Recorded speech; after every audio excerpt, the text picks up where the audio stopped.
Yeah, this is Sarah Maki with CBS Chicago. You mentioned, this one for police, that there was further information that took you to Glendale Heights. Can you elaborate on what that might be? And can you talk about any role that that $100,000 combined reward may have played?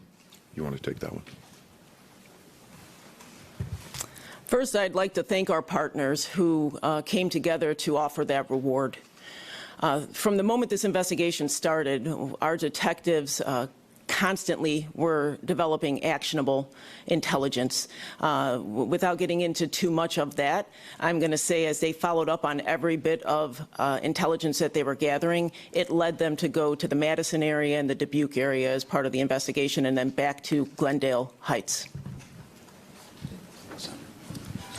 Sandra from NBC Chicago. Can you just clarify how long he had been in Glendale Heights? Because neighbors that we spoke to told us that they had seen him there weeks before. They didn't know who he was. So I just want to clarify that. Thank you for your question. So please understand at this point, we're going to continue with our investigation. Obviously, we're here to announce charges for the murder and the related offenses, but our commitment is to making sure that anywhere that Tate was, as we determine who he was with and what he was doing, will be held accountable for their role in that. The one thing I want to emphasize is that we know exactly where Tate was when Officer Huesca was murdered, and that's what we're here today to announce. Two questions. One is just to clarify the relationship between the person who's been charged with tossing the weapon over the fence in the back. Is that Tate's brother, a cousin? Also, was he staying with a cousin in Glendale Heights?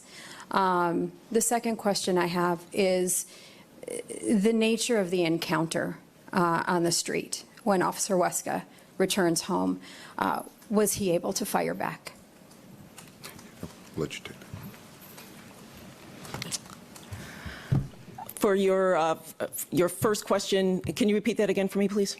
So you have Cassius Tate. Oh, the relationship. Thank you. The relationship? So much. What I will not be able to do today is confirm whether there's blood relations between these individuals that are related, or I'm sorry, that are involved that you're asking about. What we can confirm is that there obviously was a relationship between Tate and these individuals, but I'm not going to be able to confirm whether or not there was any blood relationship. And your second question, please? Just the confrontation when Officer Huesca returns home. He's dressed in his uniform. I'm hearing that he had a coat on over his uniform. But in that confrontation, correct me if I'm wrong, but in that confrontation, was he able to fire off any shots at the offender? No, Officer Huesca did not discharge his firearm during this incident.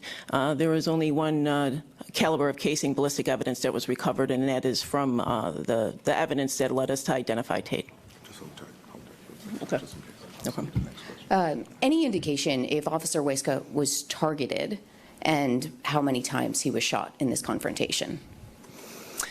What this investigation showed is through the very exacting work, I again really want to emphasize that they recovered video from 90 different locations, and with businesses and community members supporting us, is that we are able to track Tate's movements well before the encounter when Officer Huesca was returning from his tour of duty. So at this point, we don't have any information that is leading us to believe that he specifically was targeted, but that we believe that Tate was in that area walking around when he committed this offense as he came upon Officer Huesca parking his vehicle. Okay. I'm sorry. I have an off topic. I'm happy to defer. Okay, you guys down. Hi, Dave Strew at Sun-Times. Did somebody give up Tate's location to the police, and is someone claiming the reward? At this time, I really want to say that the support we got from the community and the information was outstanding. I also want to acknowledge the role of these detectives with their consistent and relentless investigation and interviews with individuals that developed all this information. So at this point, what happened with this investigation is it's difficult to say any one bit of information led us to where we are today. But what we do know is that everybody who contributed any tip or information, including those who assisted us with video that helped us at the earliest phase of this investigation, be able to put together that video that we were able to put out there, that we're thankful for everything that they did. Mayor, can you talk about the decision ultimately not to attend the funeral, and just tell us about that conversation with Comptroller Mendoza, who then went and tweeted about this conversation she had with you?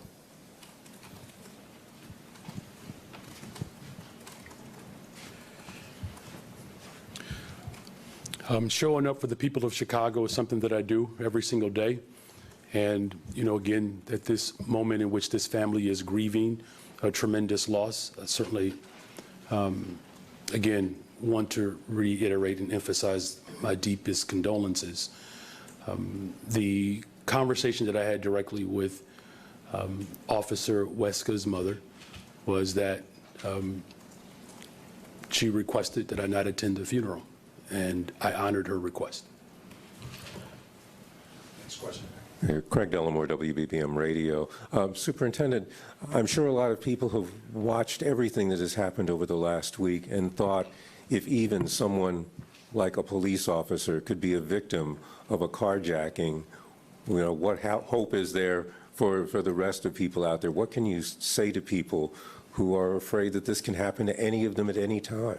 Well, that's an excellent point, and that's why it's important to understand the work that we're trying to do as a police department.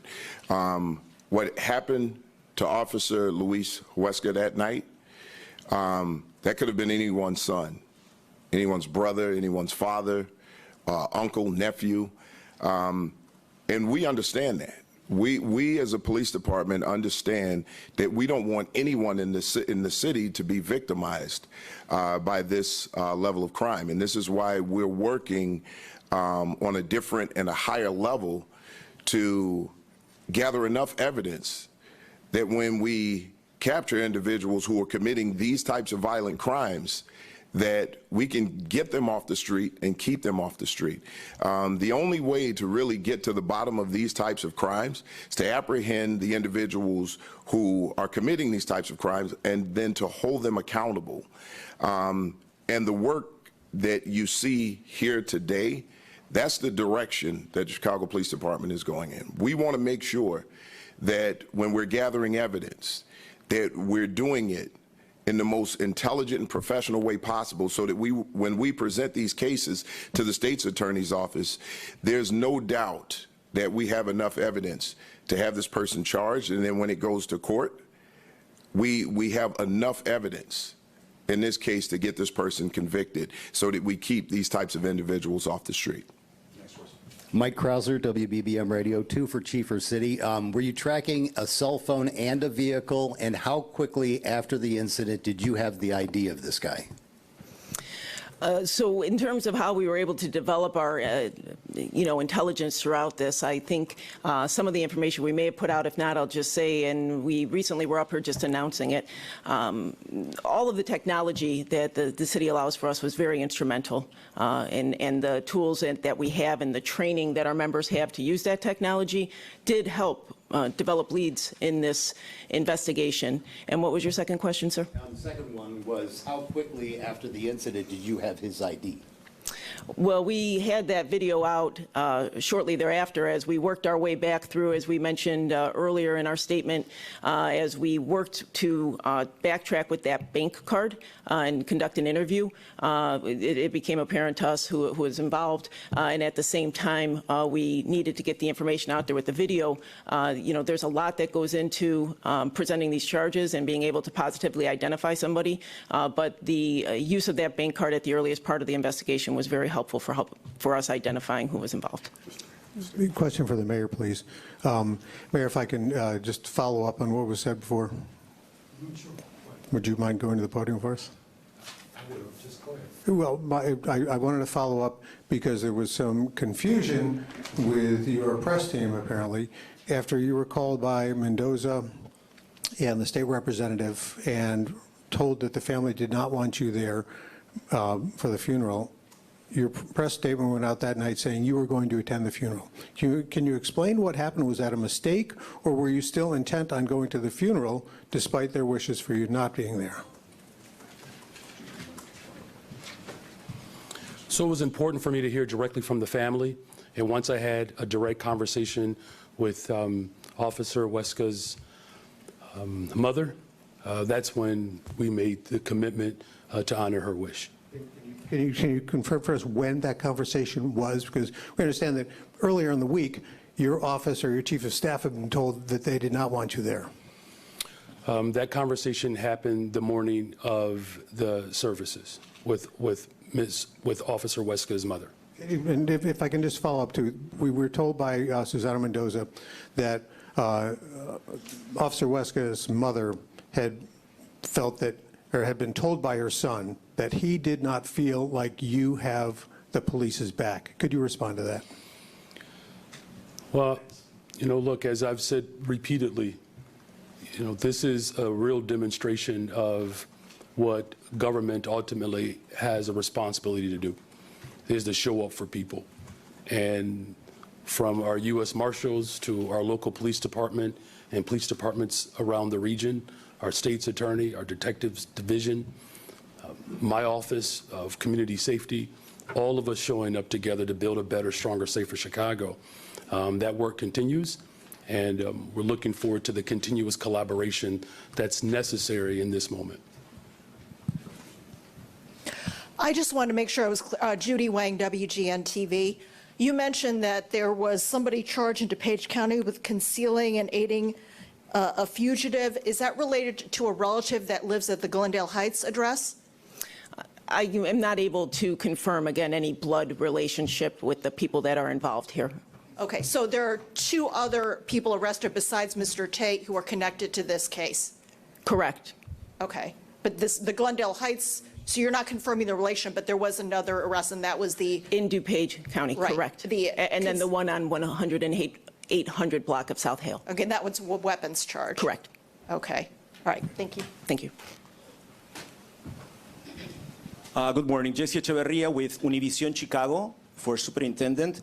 Although the general public celebrates the arrest of Tate Jr., there are also comments questioning whether the police department invests the same time, resources in the rest of the cases that we see of victims of gun violence in Chicago. Could you provide a message to them, an answer to that? Absolutely, and what I can tell you is that our police department works diligently behind the scenes in the same fashion, with the same vigor, because we're out to bring justice for every family. It's not just because this was a police officer, this was a human being. And what we want to do is bring safety and justice to every human being out there. We know that anyone who loses someone to gun violence suffers as much as any other family, and that's including police families. What I will tell you is, because this is a high-profile case, it's in the media, it's being followed, you get to see the work that's being done here. The other thing is, because it's high-profile, there are people who are willing to step up and pass on information to us. One of the things that would be so much more effective for us as a police department if people were willing to call a tip line, send information in to the Chicago Police Department. But I can guarantee you the work that is being done on cases that are not as high profile, the same level of work is going into it. But as I told you earlier, when you look at the team that's standing here today, this is a collaborative effort that we are going to be applying moving forward, with every effort to take violent criminals off the street, especially those who are engaging in acts that seriously injure people and those who are taking lives. So that same vigor is going in, and we will continue to do that as we move along. And like I said, our detective division, our police officers are working. They're working, and we see it with the cases that they're closing right now at this time. Michael Puente with WBEZ, it's either for the superintendent or the chief. Is there any indication that Tate knew the person he was targeting that night was a police officer?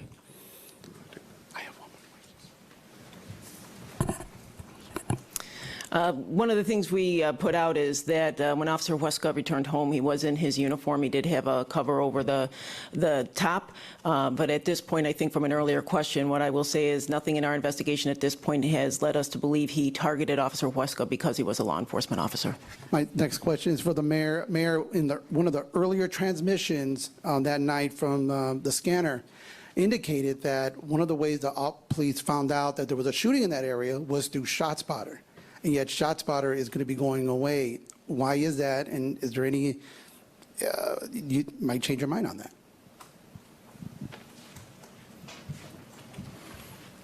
As been stated, there are a plethora of forms of technology that are ultimately used to render justice and to deliver justice and to create ultimate community safety. No, I am not reconsidering my commitment to the cancellation of ShotSpotter. Hi, Alex Hernandez, Block Club Chicago. Did Tate have, as of now, are you aware of any previous history he had with law enforcement or criminal record? He did have a criminal previous criminal history, and that was within the county of Cook as well as outside of. Good morning, Superintendent. Sam from the Tribune. Good morning, Sam. Shortly after Officer Huesca's death, it was announced that it was determined that he died in the line of duty. I was hoping you could provide some details as to how that determination was made. Our Chief of City, just mentioned that he did not fire any shots. Like, did he announce his office? Did he take some sort of police action during the process? Like, how was that determination reached? Those determinations are reached based on how officers respond. We're not there, and we don't have a recorder out there to know if the officer announced his office. But anytime an officer is faced with criminal activity, being attacked, and that officer responds physically in any way, shape, form, or fashion, he is now acting as a police officer. He was also still dressed in full uniform, even though he may have had a jacket over it, but that's how that's determined.